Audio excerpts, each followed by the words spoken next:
Broadcasting from Watts Creative Studios and live on Grove Street FM. You're listening to Talk Local to Me, brought to you by the Central Virginia Business Coalition. Good afternoon, everyone, and welcome back to Talk Local to Me. I am Heather Alto with the Central Virginia Business Coalition. And I am Mike Norfield with Visiting Angels of Lynchburg. And I'm excited to report that Mike has now officially got a picture.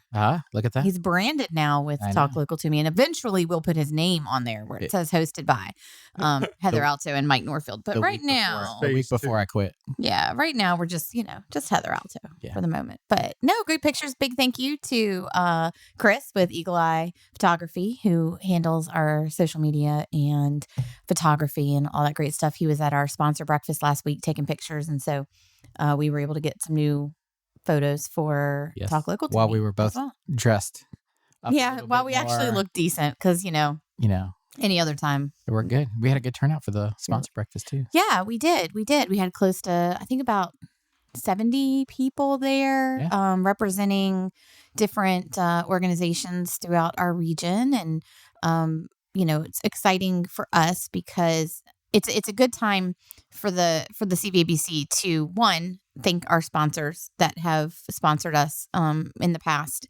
And like I say, a lot of times to the sponsors, they're not only just supporting the CVABC, they're supporting small businesses in our region in general. Because of them, we get to do all the things like this podcast and things like that. Centerfest. Right. Where we can bring our businesses on and support them and promote them. And so it's not always just about like the CVABC. And I love that so many of our business owners, they see that and they want to continue to be a part of what we're doing because it's giving back to others too. So we had a good turnout. We've already got, sponsor applications coming in and, people talking about it. I guess I need to sign mine. It'd be nice, Mike. If not, I'm going to sign it for you. And you just don't know what level you're going to be because I'm just going to say what level. To the top of the list today. $10,000 for Mike Norfield. So, so we are in the studio today and we have a couple of guests on. I do want to mention though, if you haven't, gone on Grove Street FM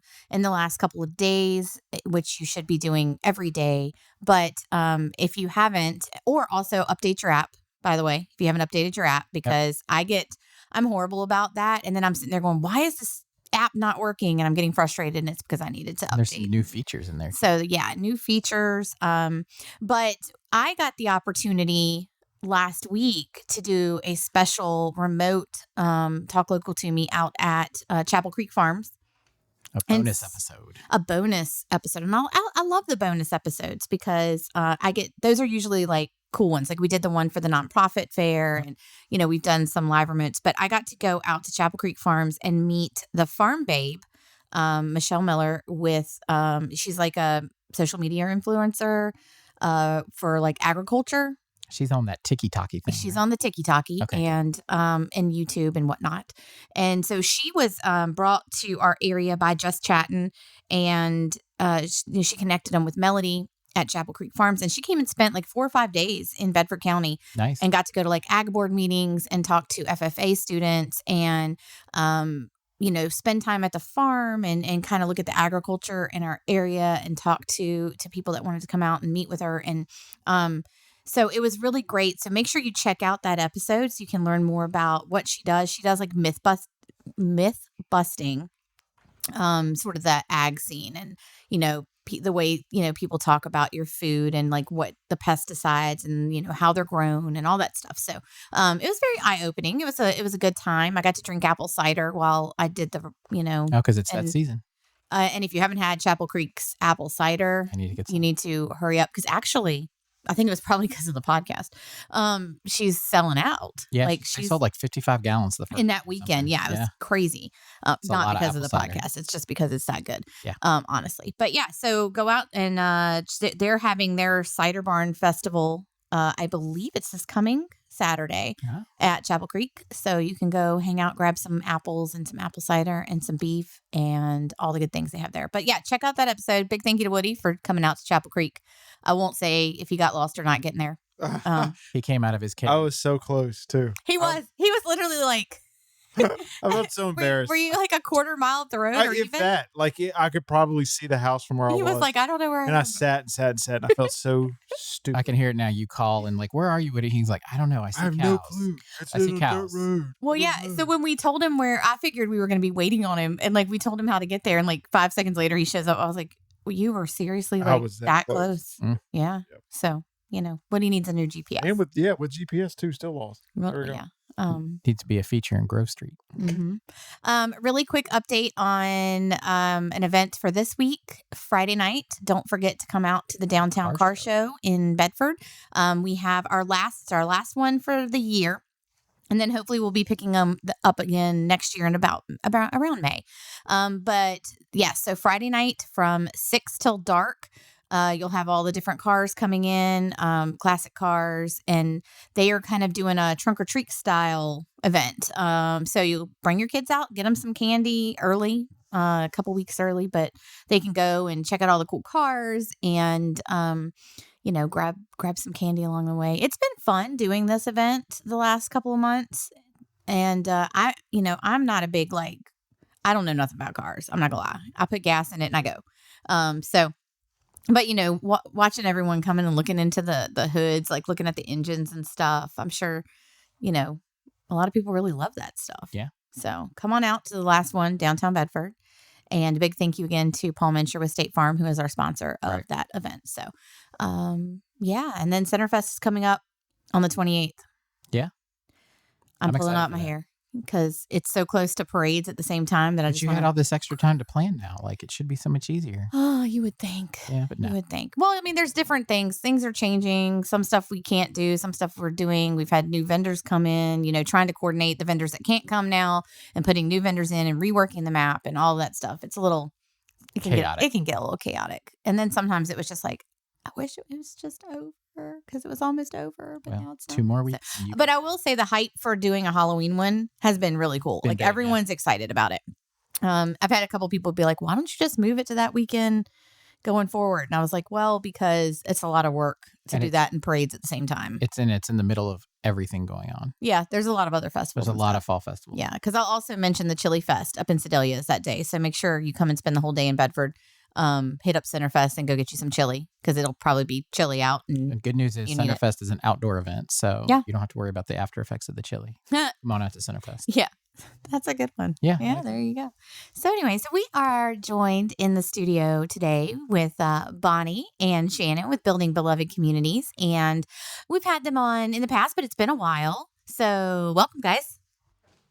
Hey, thanks for having us.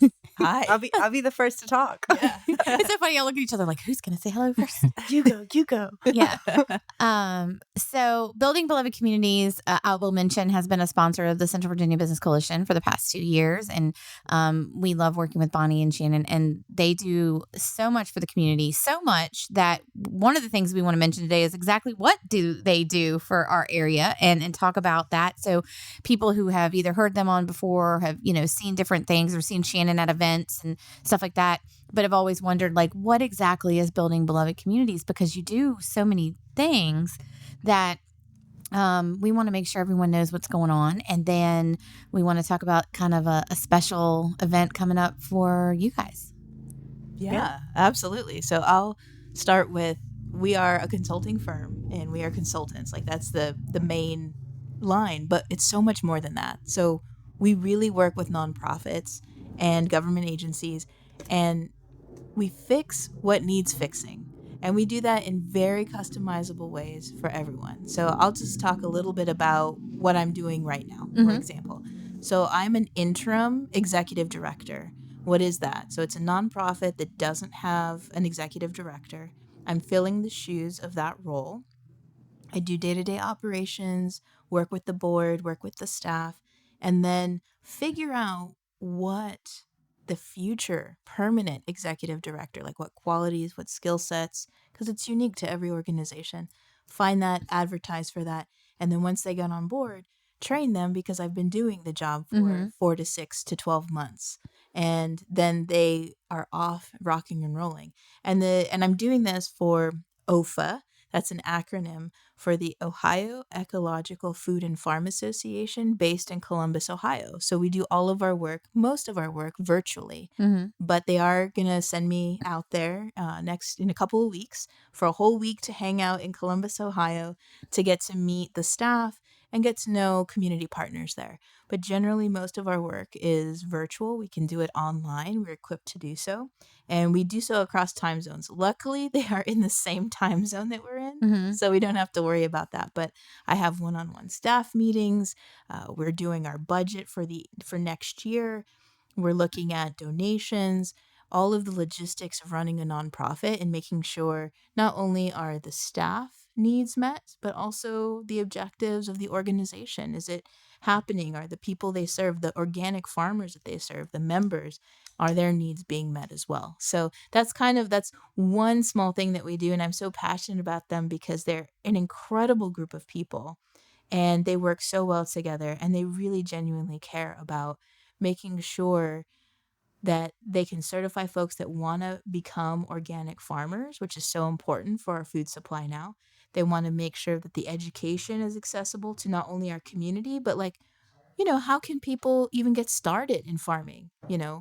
I want to have a small farming box to I really have a good sized piece of land and what can I do? And it's wonderful. So that's my story for what I'm working on right now, but I've also done some facilitation for some diversity, equity, and inclusion work for Housing Colorado in Denver.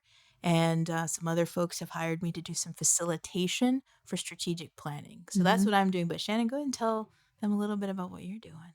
Yeah. So my most recent passion, I've been wearing this hat everywhere. It says Taos, New Mexico. That's where I've been working with a homeless shelter, and they're specifically for the youth there. All of my work had been remote for about a year, and then I got to fly out there to help train the next person to come in and take over those systems and processes that we had really built up for them.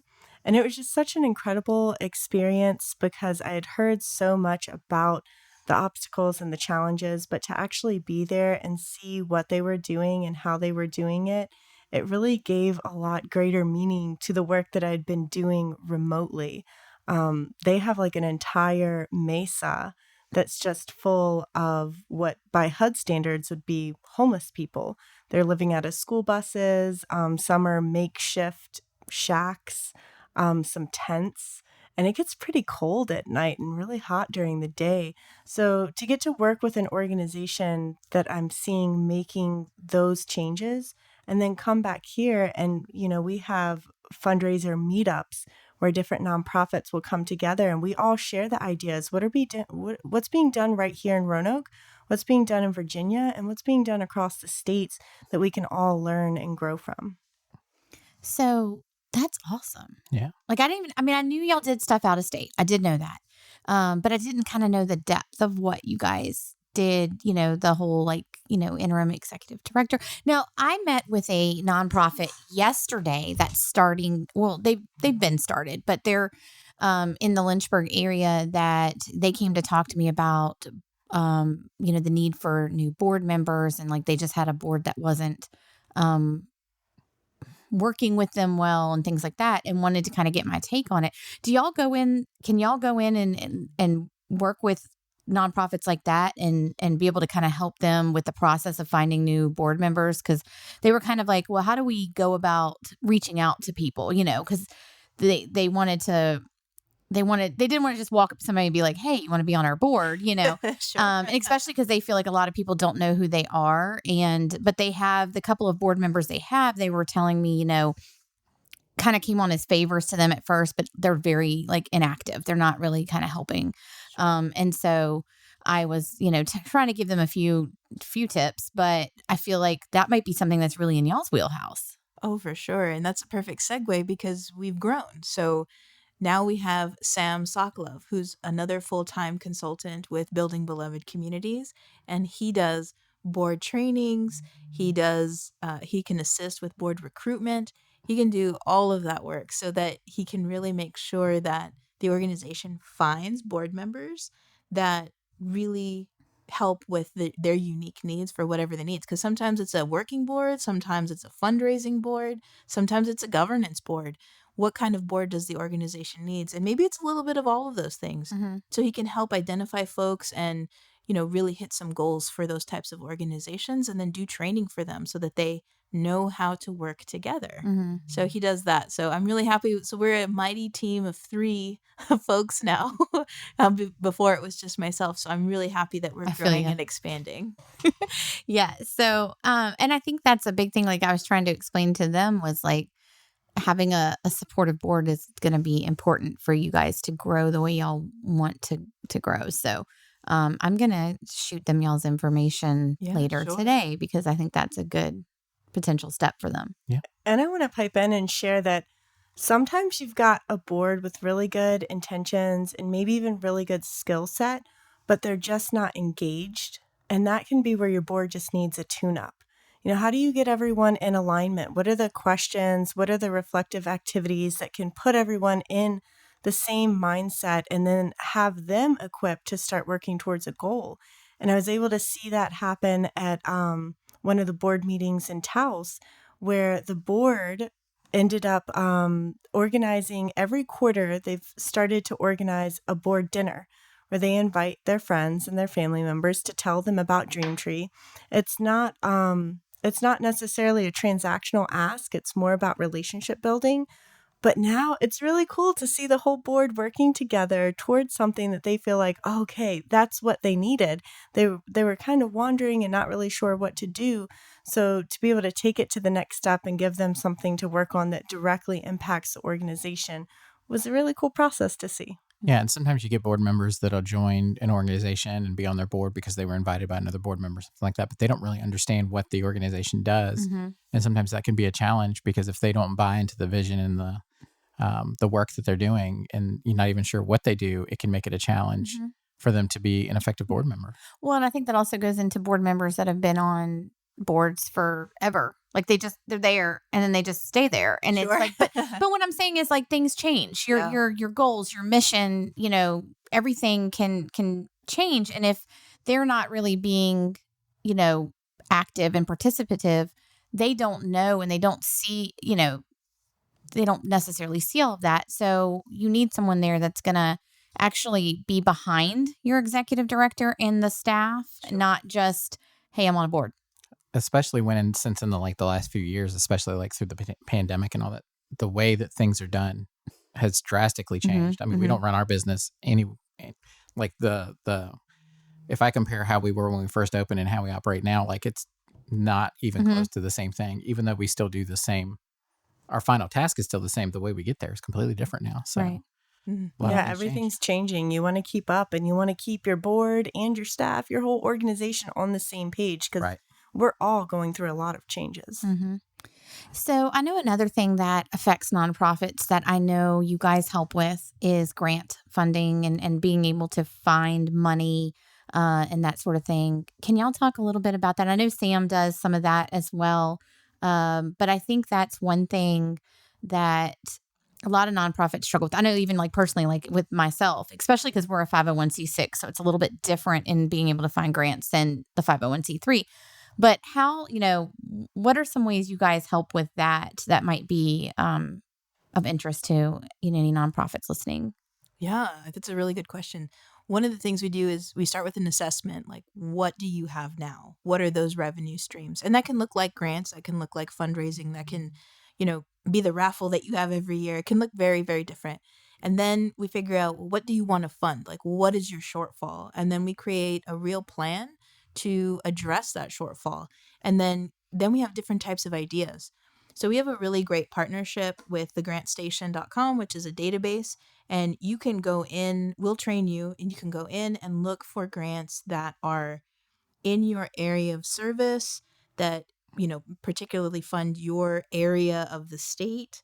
And also potentially how competitive you want it to be. Because sometimes, as we all know, grant applications can be sometimes a blessing and so easy and a 1-page thing. And then sometimes they're 10 pages and it's for $1,000. Right. So we really help you identify what is your capacity to apply for this funding or to design a fundraising plan. And then once we kind of have a plan, then we guide you step by step, and then we check in with you to make sure that you're hitting those goals and targets. So we're really with you this all, every step of the way. And so we design it with not only fundraising, but also grant writing as well. And then Sam has some really great techniques that he can do for one pagers. He can also do things that look like a real long-term fundraising plan and different strategies. And then Shannon can step in with some incredible fundraising ideas or opportunities that look like anything from community building to that downright ask. So we've got some good strategies.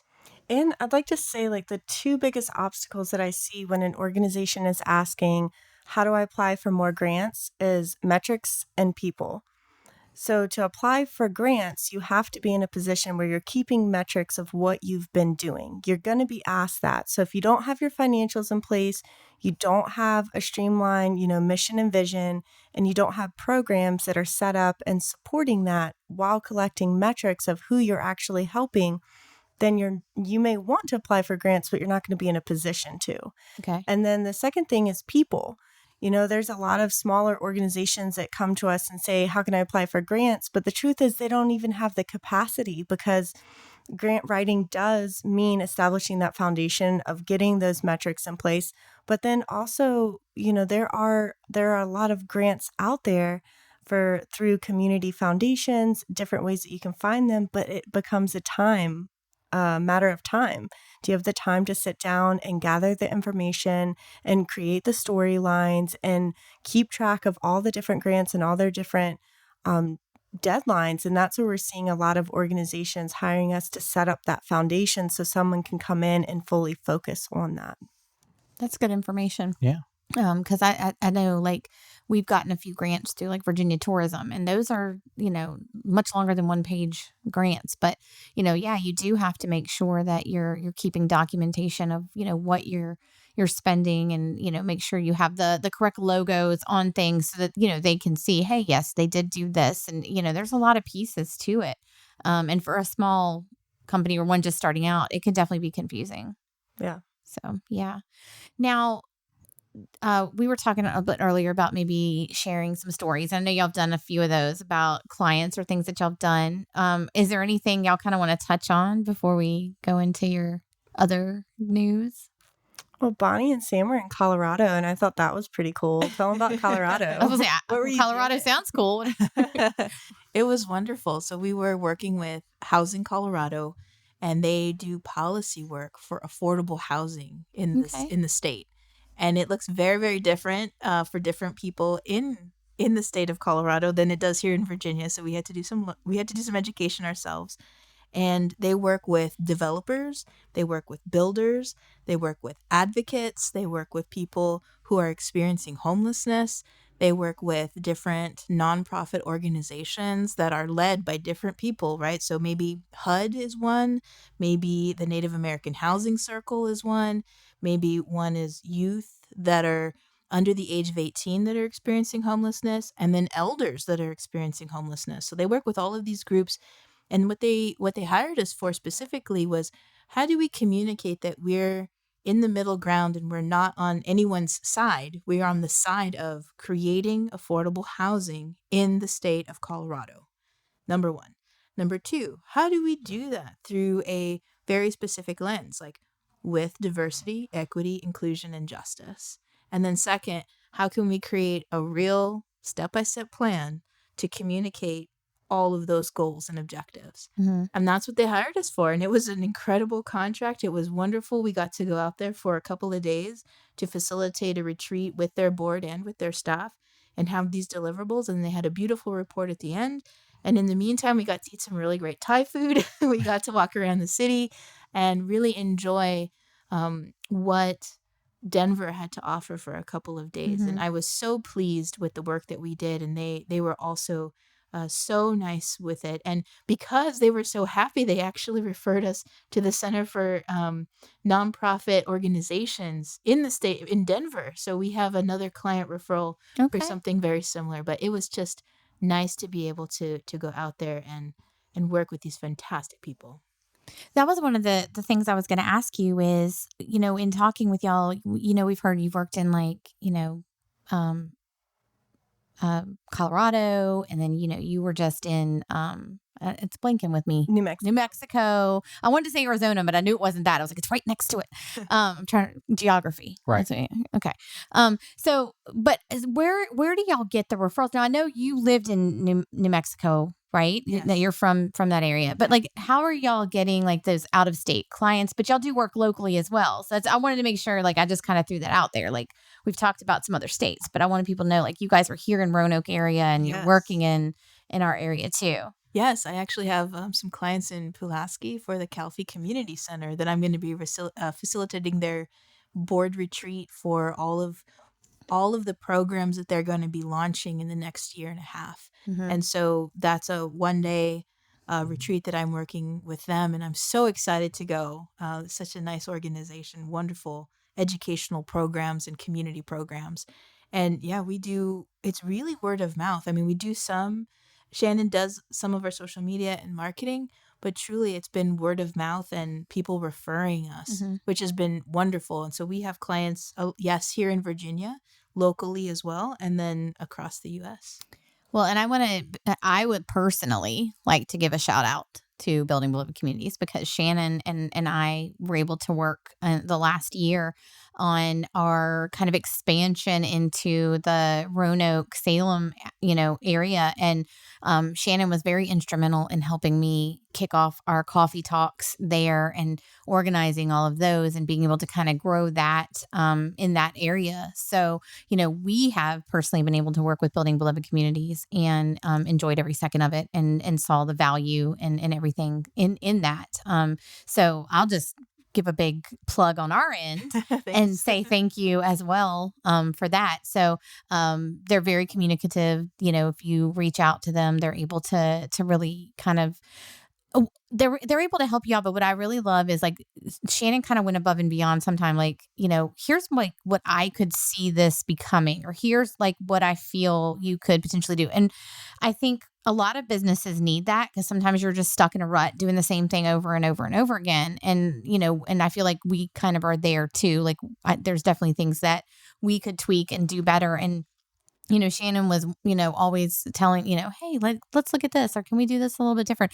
And then the funny thing is like, we would change it up. And then, like, some of my members would be like, why don't we do it like we do in Lynchburg? Well, because it's not Lynchburg. We're doing the Roanoke one. Like, this is a little bit different. But, like, sometimes you have to switch things up. But I love the fact that you guys are able to kind of go in and, some people are just that straight. Like, what is it? You have blinders. You just kind of keep going, tunnel vision. That's what I'm looking for. You just keep doing the same thing. But having someone else step in and look at it and say, hey, maybe you want to do this a little bit different, or like, this is what I see that could potentially benefit. So I just wanted to say I appreciate that. And I love, what you guys were able to do with, us as far as that goes. So I had to throw that out there. We love being able to work with local organizations too. And it's definitely in alignment what you all are doing. And it was a privilege to work with y'all. So, yeah. So let's talk real quick about your upcoming 5 years anniversary. Wow. You look so young for 5 years. Way to go. I really appreciate it. I was just thinking about that, and I remember year 1, it was legit just ramen noodles for that first year. It was a tough year, and then now we're a mighty team of 3. So Shannon, do you want to share the details? Because she's working really hard on creating it, and I'm just trying to say yes. Well, thanks. I think we're keeping it pretty simple. It's going to be at the Green Goat on November 6th, 3:30 to 5:30. It's a Friday evening, and we just want you to come out and hang out. We don't get always out in the community as much as we want to. So this is a time to, if you've got any questions, like, we want to answer those questions. Bonnie's going to be talking a little bit. We're all going to have a little part where we share, like, kind of our advice to nonprofits. So if you are a nonprofit and maybe you can't afford consulting work right now, but you're looking to educate yourself and equip yourself, this will be a good event to come to and just get to know each other. We've got a fundraiser meetup that we're doing now, and that type of collaboration and open communication I've seen to be really helpful. So we're looking to have a good time, celebrate 5 years. I've been with Building Beloved Communities for 2.5. And from the inside, there's things that I would love for people to know. Like, for example, we have unlimited paid time off, and that's for our mental health. So whatever we need, we take. But Bonnie keeps us motivated, and she keeps us structured in a way that never tanks the organization, because we're all so internally driven for the work that we're doing. But it does give us the leeway to take care of ourselves as we need to. I love that. And I know that you guys are hosting our November coffee talk in Roanoke as part of your 5 years. So y'all are going to be our sponsors, and we're going to encourage people, if you can't go out on the 6th, to schedule coffee talk, to come to the Roanoke Salem area and still be able to celebrate with you guys and take advantage of learning more about what you guys do. So yeah, definitely, I've got it on my calendar to come out. So I'm excited. I've never been to the Green Goat, so we hope you like it. You'll have some free goodies to eat and drink, and I like it. And we'll have some giveaways. But I'm not going to say what's on the giveaway because I might have to get bleeped out. Oh. Yeah, it's Woody, finger on the trigger. Oh gosh, No, I'm just kidding. He doesn't have a trigger. I'm slow too. So. He said I'm slow too. It's one of our core values. I feel like we should be able to say it. Well, if you look on our website, you can look at all of our core values, and there's one that has a questionable word for the radio. So I will not say it. Okay. But look at our website. Go to our website, www.buildingbelovedcommunities.com. So buildingbelovedcommunities.com. Check us out. You can see a little bit about myself and Shannon and Sam. Get to know us. Get to see our pictures and look at our core values. And you will get a treat with one of our core values on it. All right. I love it. So yeah, check them out. Is that the best way too for someone to contact you if they're looking to partner up with y'all, is going to the website? Yeah, you can reach us on there. You can even schedule some time on our calendar. Like, we're just a click away from a free 30-minute consultation. Okay. Yeah. Very cool. All right. Yeah. Well, check out Building Beloved Communities, especially if you're a nonprofit in our area looking to grow, or just to have some strategic planning done, or, just have someone come in and maybe just look over what you're doing and just say, hey, y'all are doing a great job, or I would tweak this or tweak that. So I know Bonnie, Sam, and Shannon would love to come in and help you out. So thank you guys for coming on with me. Thanks, and Heather. I appreciate all you do. Likewise. We enjoy this so much. Yeah, we enjoyed having you today. So we are going to cut to a quick commercial. And before we do, I just want to say, if you would like to be one of those that have a commercial here on Talk Local to Me, check with us. We have sponsor opportunities to put your commercial at the beginning of the show, middle of the show, end of the show. Heck, enough. We'll just have a whole show of commercials. I don't care. But no, give us a call. You can message me, Heather at CVABC, if you're interested in learning more about that. And then we will be right back with our second guest. Legacy Wealth Management was founded out of a desire to provide the best client service experience in the financial industry. After working for years in the traditional corporate investment world, the founders of Legacy Wealth Management knew that there was a better way. With so many companies pushing their clients to call centers and increasing account minimums, they wanted to deliver a client experience second to none. They believe in education, communication, and a deep commitment to a personal relationship with each client. Call Legacy Wealth Management today or go online to lynchburglegacy.com to improve the relationship with your finances. Legacy Wealth Management Group. It's more than a plan for your money, it's a plan for your life. All right. Welcome back, everyone. And so hopefully y'all learned a little bit about Building Beloved Communities. Great organization in our area. Again, a big, and I don't just say this because they're sponsors of ours, but they really have a heart for their community and businesses in general. As you can see, I mean, when your business takes off like that, you're going into even other states to do work. Right. It's obviously you're doing something right. Traveling across the country. Right. And speaking of traveling all over the place, our other guest, I see him always on the road. So we have Kenneth with Signature Peace of Mind Advisors. How are you? Doing fantastic. What about you? I'm good. I think. I think so. It's just Tuesday, right? No, it's Wednesday. It's Gosh, Wednesday. where's the week gone? And that's how I feel, especially like last week. No, this week was a short week because I was off Monday because of whatever you want to call it, Columbus Day, Indigenous People Day, whichever route you go. I was off. So I hate short weeks because I feel like it's Tuesday. Right. But it's not. So I have more work to do with less time to do it. So yeah. Well, welcome. It's great to have you here, and we want to learn all about what you do and have all of our listeners do the same. So, tell us like a short like what is Signature Peace of Mind all about? So, I mean, I launched it around 2020, 2021, officially in Texas.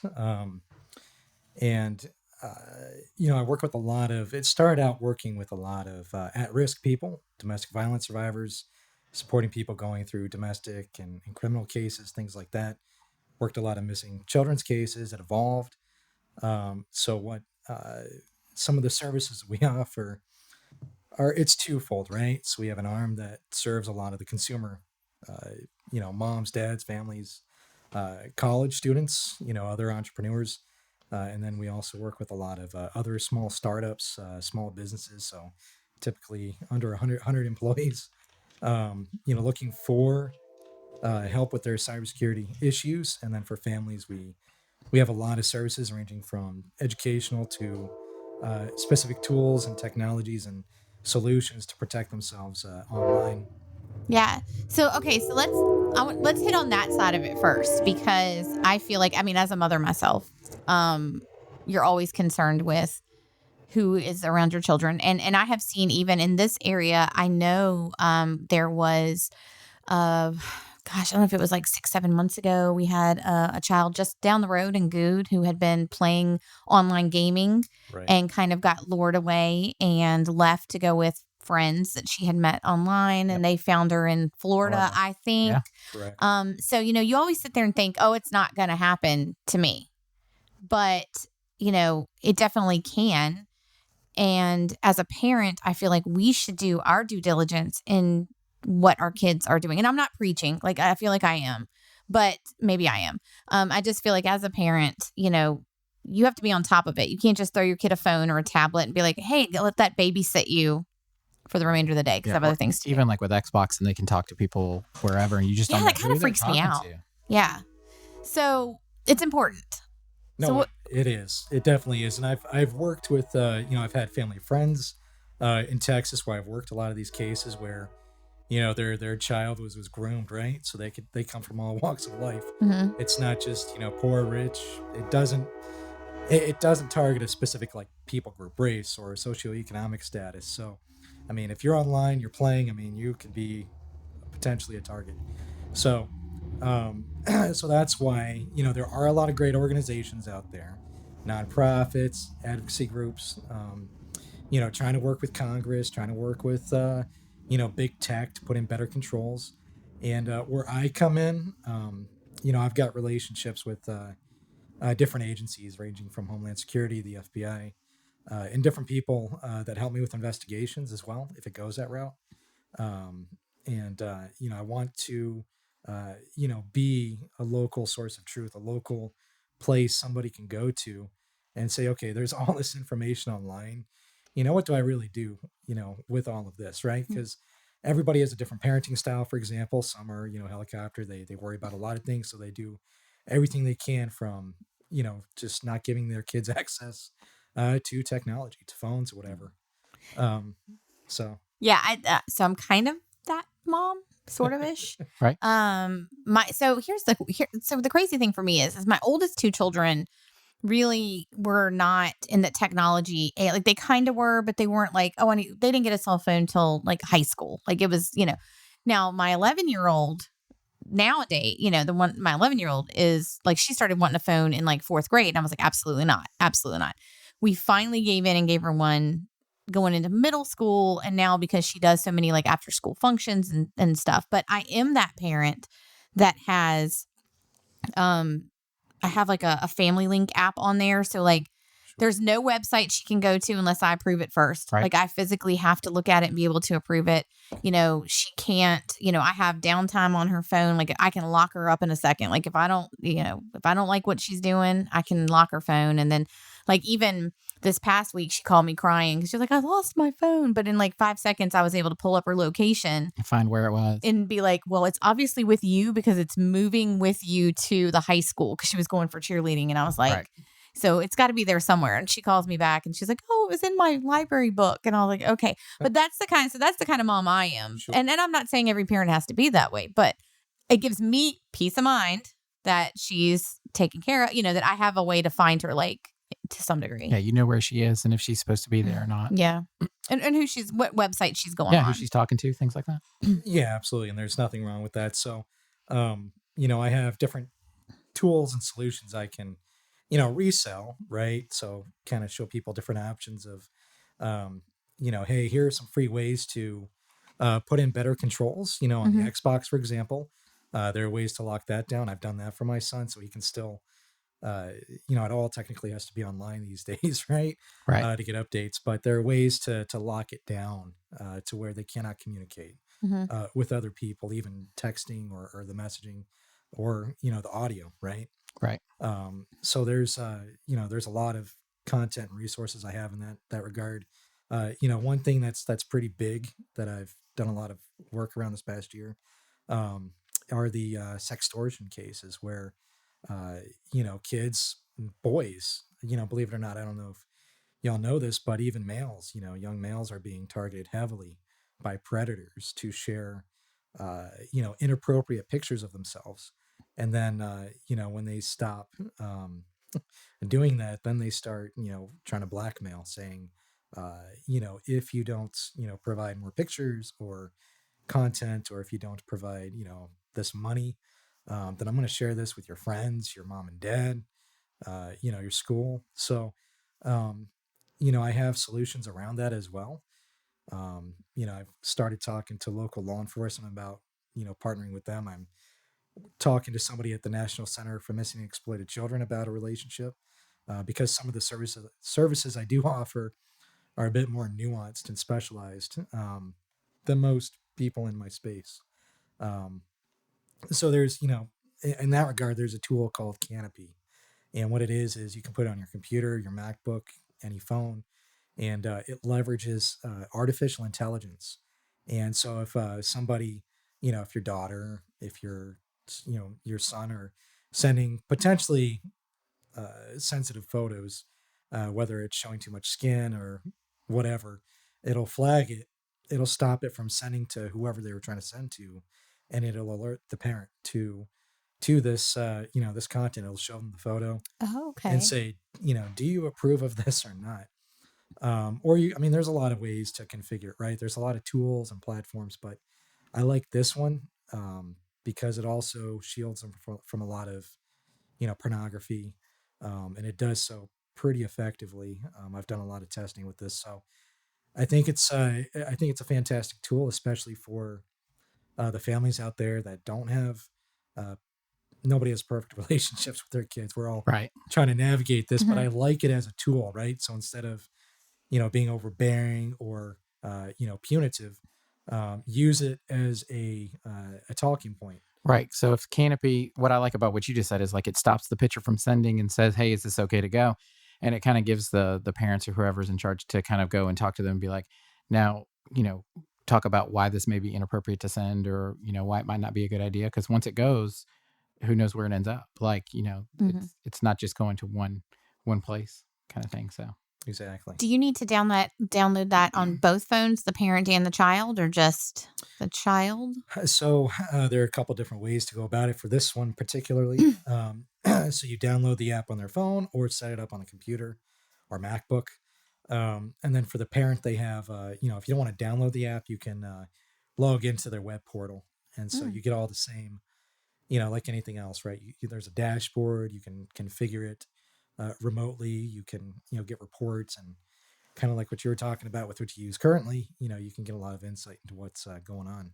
Guess what new app is going on Riley's phone tonight? I like it.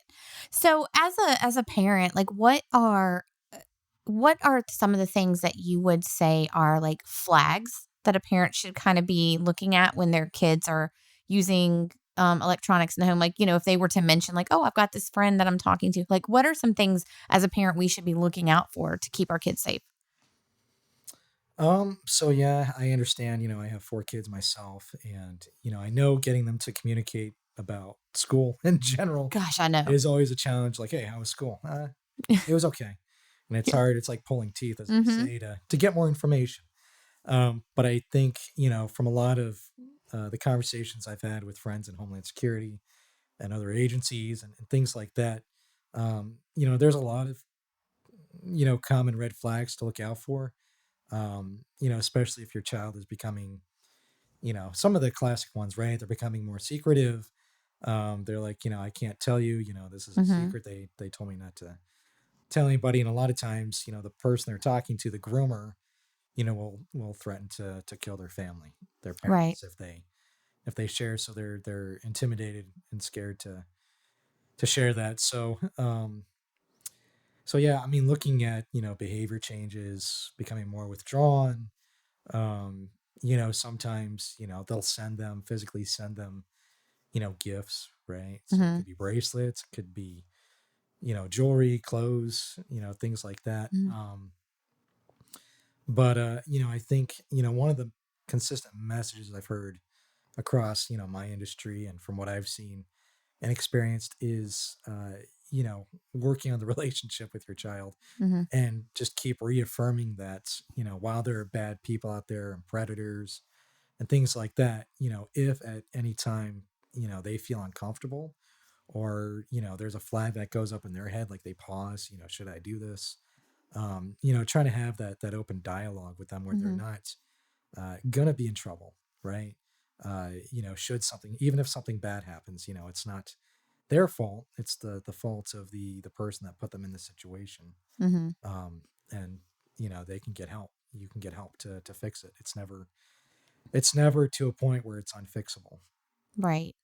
And I think that's a good thing. Like, you don't want them to think that, oh, my parents are going to get mad at me if they find this out. Because I think Right. that's where a lot of them, they think, oh, they're going to get mad. Like, Yeah. I don't allow my daughter to have any type of social media. Like, she's not allowed to have Snapchat or TikTok or Facebook or anything yet. I just don't feel like at 12 that I think that's where a lot of people get into trouble with things like that. And so, her friends have it, and I always hear, I just don't understand why I can't have TikTok. I can't do any TikToks. And I'm like, well, we just don't believe it's appropriate. But um, how truthful is, like you were talking about where they threaten to like kill your family? How truthful is stuff like that? I mean, is that like something that's really going to potentially happen? Do they really know enough to be able to come and do that? Or is like that just scare tactic type stuff? I don't have hard statistics in front of me right now. I know some of that, Because I hear that a lot. So that's why I was YouTube. wondering. Yeah. So, I mean, like in Texas, I mean, trafficking happens everywhere. It was big, when I lived in Texas. I have a few former, colleagues I worked with where this happened to their own family. One was a daughter, one was a boy.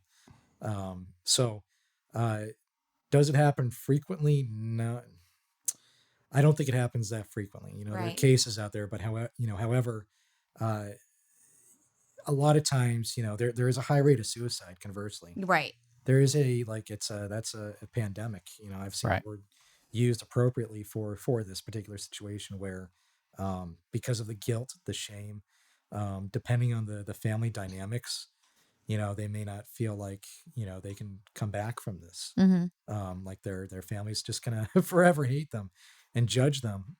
So there is a high rate of suicide, Yeah. especially with teenage males. In this particular space. I think a lot of people, back when I was younger, my parents always were like, we go out places and it was always like, stay close to me, because Right. they were more worried back then about the physical, like somebody grabbing you and taking you Right. from them. But I feel like nowadays it's worst case is more what's happening online and, those that are like you're saying being groomed to potentially either because a lot of them are freely leaving, like going to meet up with somebody, and Right. that's where it's happening. It's not so much like I'm just walking down the road and somebody's getting stolen off the street. No, so to that point, most of the cases too. There's a high, when these cases are investigated, usually it's somebody in a position of trust, that turn out to be the predators. It's people in Boy Scouts, churches, uh, you know, soccer coaches, things like that. Mhm. So it's not necessarily an unknown person to the family. In many cases, it's somebody that's actually known. And, Right. And somebody that the child trusts, that they feel like, oh, this isn't going to be bad. I'll go with them. And Exactly, because they may not have a good situation at home, or they feel like they don't. right, I think we all were teenagers at one point, right? So we're right, always Mm-hmm. wanting to be independent, and our families hate us, and we're rebellious or whatever. So people in positions of trust that see them on a frequent basis take note, and then they see an opportunity to, uh, take advantage of that mental state, that age. Um, so Yeah. yeah, So let's flip it over to the business side, Sure. because I want to talk about that with cybersecurity, and of Sure. course, people have a lot of personal information on their computers for business. I would say personal, but business information, and potentially other people's personal information that they don't want out there. And you're constantly seeing about different breaches. Of people's personal information and things like that. So, how do you guys go in and work with businesses on their cybersecurity? Sure. So, for the business side, I've worked for, just a quick synopsis, real quick.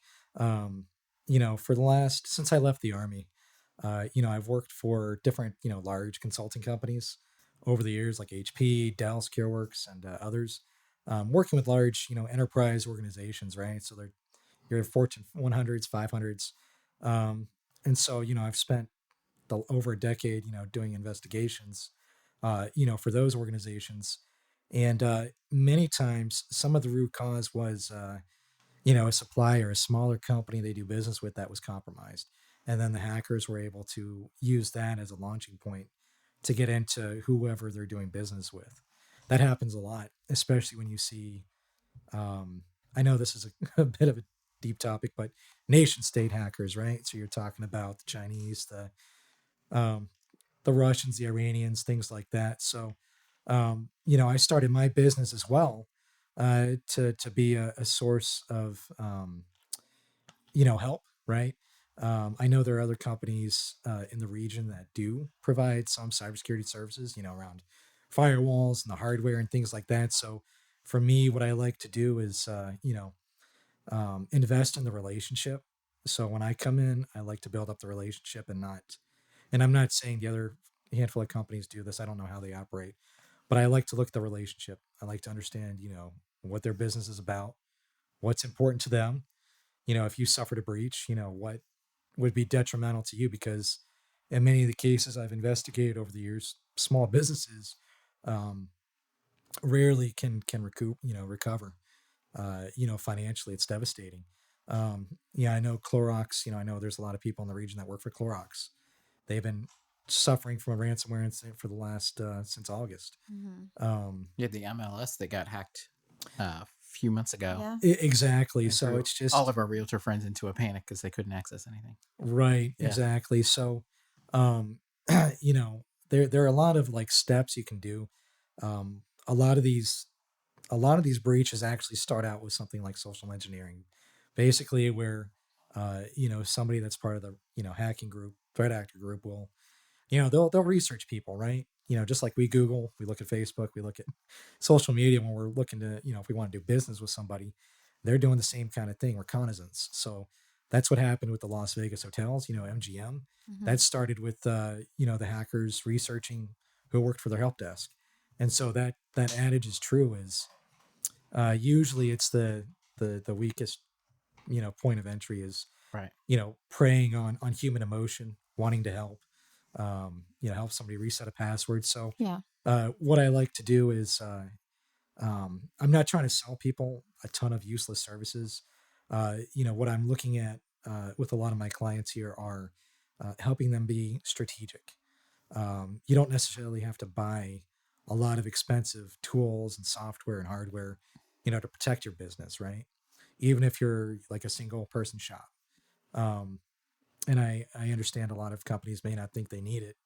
But if they do business with anybody else, really, there's some foundational things, very minimal, low cost, free ways to really, really protect yourself, from threat actors. So, anyway, so to quickly summarize that, I like to build the relationships, understand their business, and then do a a real risk assessment. Mhm. Look at their footprint.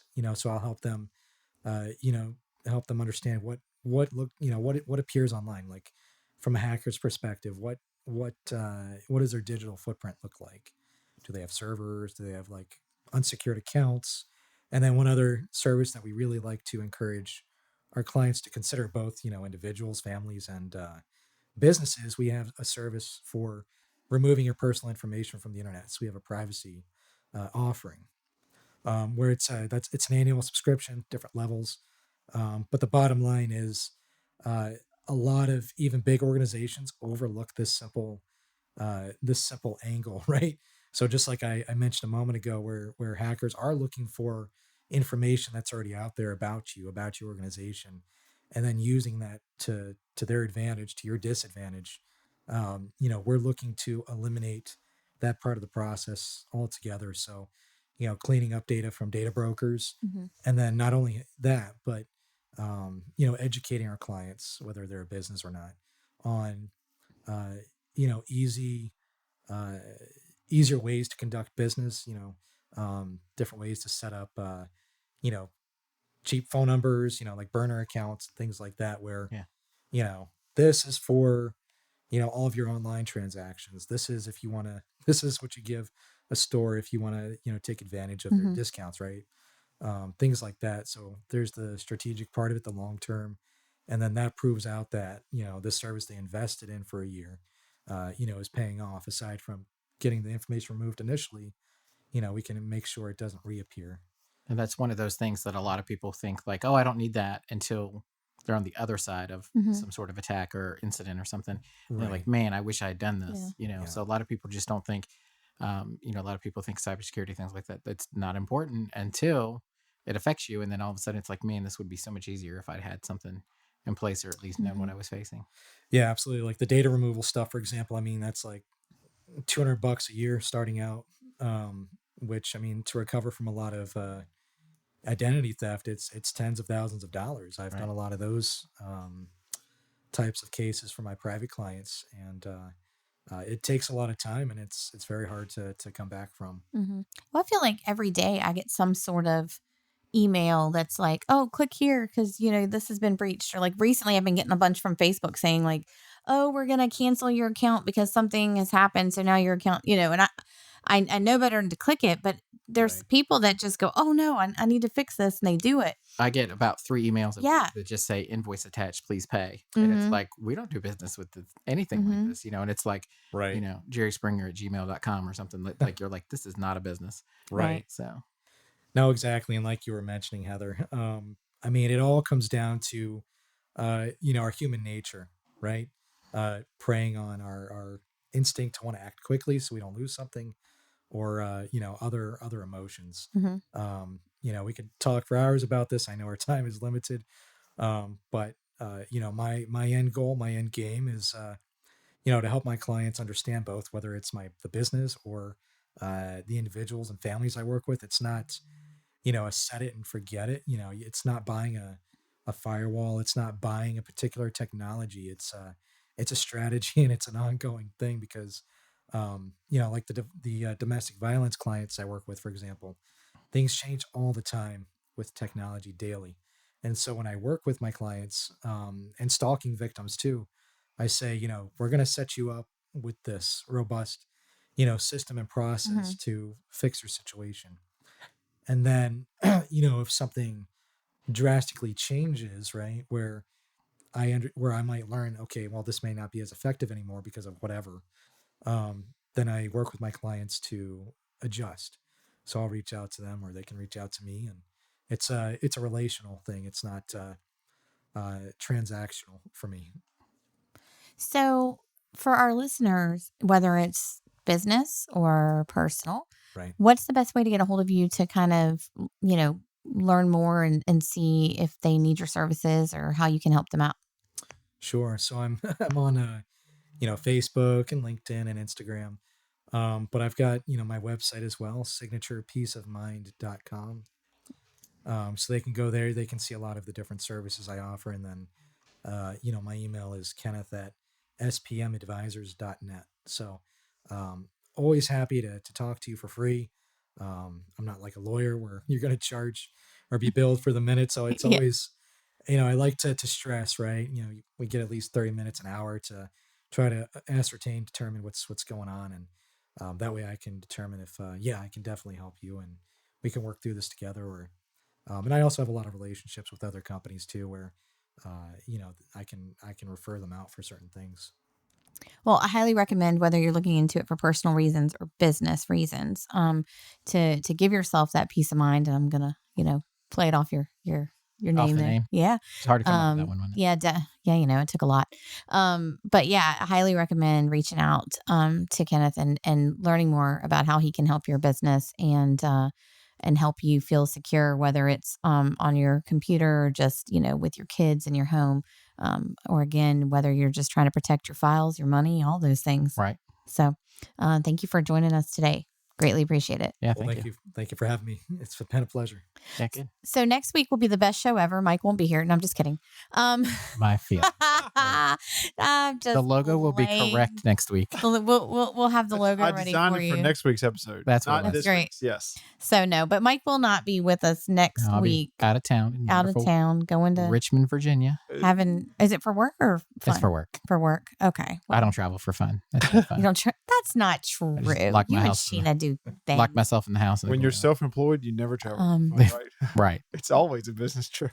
But Yeah, it's definitely always, tune I end up in. working wherever I go. Yeah. Yes, exactly. Definitely tune in, because we are going to be talking with several local businesses and organizations. We've got a lot coming up event wise on the 21st. So we're going to be chatting with three different things that'll be happening. Nice. So if you don't have something to do on the 21st, it's not for lack of looking for something to do, because we're going to have all that for you next week on Talk Local to Me. And if you need any more information about upcoming events or how to be a member of the CVABC, please visit. CVABC.org. Thanks for tuning in.